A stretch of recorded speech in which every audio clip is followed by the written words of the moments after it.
Welcome back to Vikings Live Draft Preview. Oh, welcome back, everybody. We're getting to kind of the meat and potatoes of our show, if you will. At 23, presumably, if they stay, and there's a little bit of wiggle room, it could be just your top picker. I'm going to start with you, Ahmad. Who would you like the Vikings to get if presumably that's where they go? I've gone through a lot of mock draft projections here in the last couple of weeks, and one guy that I'm not seeing the Vikings projected to draft is a cornerback out of South Carolina, and his name is Cam Smith. But I want to tell you why I fell in love watching his tape the other day. He's 6'1", 180 pounds, and he is a ball hawk, but he's also a good football player. When you look at the tape, he's physical, he's athletic, he can catch the ball from a defensive back position, which is always a plus because, you know, defensive back coaches say that those guys can't catch. But he also has great anticipation skills. He can play zone, he can play man, he can do a lot of things that I think the secondary needs. And also the one thing that stood out to me about him last year, he had 196 plays in the slot, 357 snaps outside, and in those coverage snaps that he gave up, 211 yards on 302 coverage snaps last year. So clearly he can defend people, which is what the Vikings need. Clearly you are in love with him. I like him. He's physical from the SEC. I think he can plug in and play right away. And he doesn't do one thing exceptionally well, but if you don't do one thing exceptionally well, you have to do a lot of other things good, which I think he does. PA, you are in love with Terrell Smith. Right, and but that would be later in the draft. That's if they go later? With pick 23, yes. Trading back, when you come into it with only 5 picks, and the draft is the lifeblood of the team, what the Rams did with playing fantasy football and the reality of it, they won the Super Bowl, okay? That's right. But that really doesn't happen frequently. So drafting is the lifeblood of the team. They have just 5 picks. Personally, I think it's most pragmatic to trade back and amass picks. Or if, the quarterback's heading into the final year of his deal. So if he's not going to be on the team in 2024, up far to get something you like, I give it more merit now than I did yesterday, but I don't believe they're going to pick at 23. I think it'll be a trade of some sort. Terrell Smith, corner, Gophers. Don't know if it's late Friday or early Saturday. It's just when people describe to me, like Ben, how Brian Flores wants to run defense, and then I hear PJ Fleck, either tell me on my radio show or hear him talk about Terrell Smith. It's the perfect player for the way Flores wants to run defense. So I really like Terrell Smith to be drafted by the Vikings. If they like, hopefully they like him. Who do you like?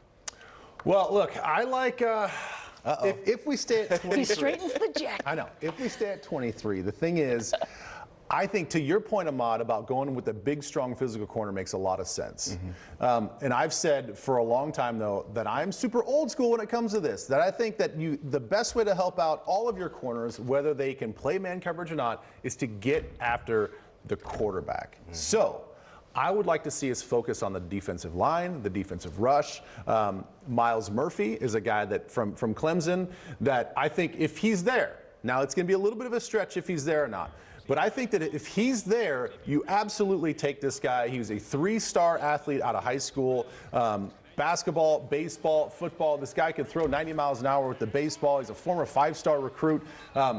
Very powerful hands. That's the first thing that you kind of notice, that the way that he can engage guys at the line of scrimmage, he can control 300-pound men very easily. 6'4", 268 pounds. He can go up and down the line of scrimmage on the defensive line. He can play outside as a 5 technique. He can be a rush guy. He can also be a 3 technique on the inside to rush from against those guards and those centers. So I think that he has a lot of position versatility.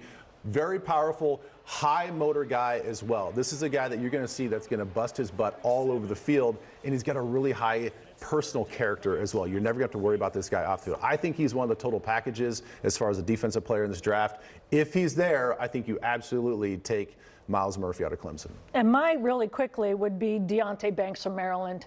I just think with Brian Flores' attitude, the kid is fast, the kid is aggressive. I think it's right up their alley too for cornerbacks, but I also agree that they also need a defensive lineman too. So I'm kind of on the fence about both of those. So Ahmad, you spoke with some of the guys too, got their thoughts for this. Well, I think obviously if we want to know what the Vikings are going to do in the draft, we have to figure out the quarterback situation. They're sticking with Kirk Cousins, but are they going to prepare a quarterback for the future?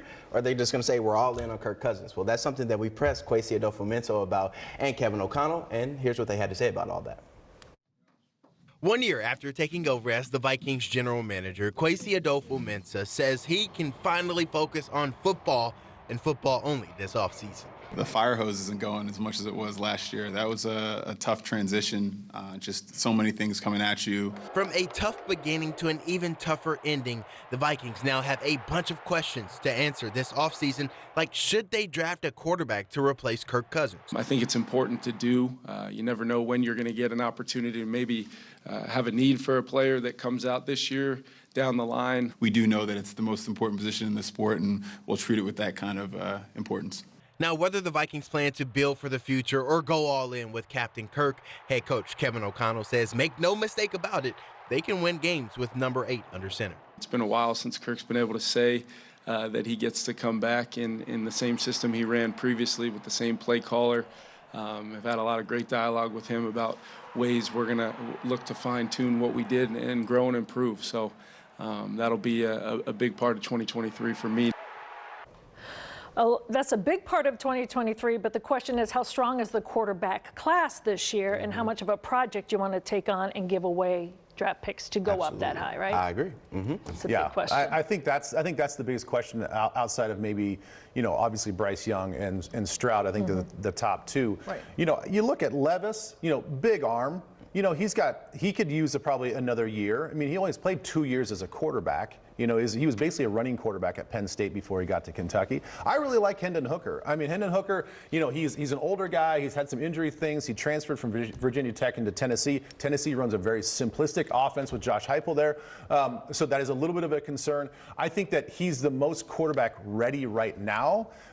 So I think if you want a guy that's going to play right now in the next couple of years, I think he can play at a high level. And then Anthony Richardson, probably the biggest project of them all. But I think he's got the highest ceiling as well. He's got a lot to learn, and he's a very smart, cerebral guy as well. All right. Anthony Richardson. That'll get a lot of Vikings fans buzzing around here. Pierre was talking about him earlier. Ben Gessling, Star Tribune, did a 7-round mock. And, he did.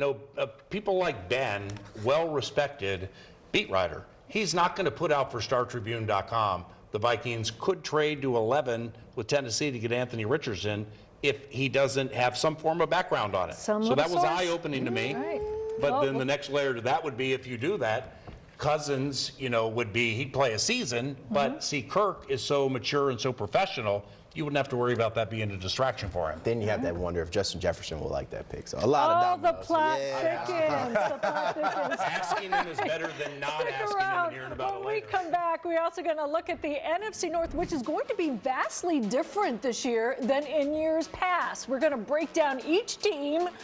The Packers have lost someone. We'll get into that and more next. Don't go away.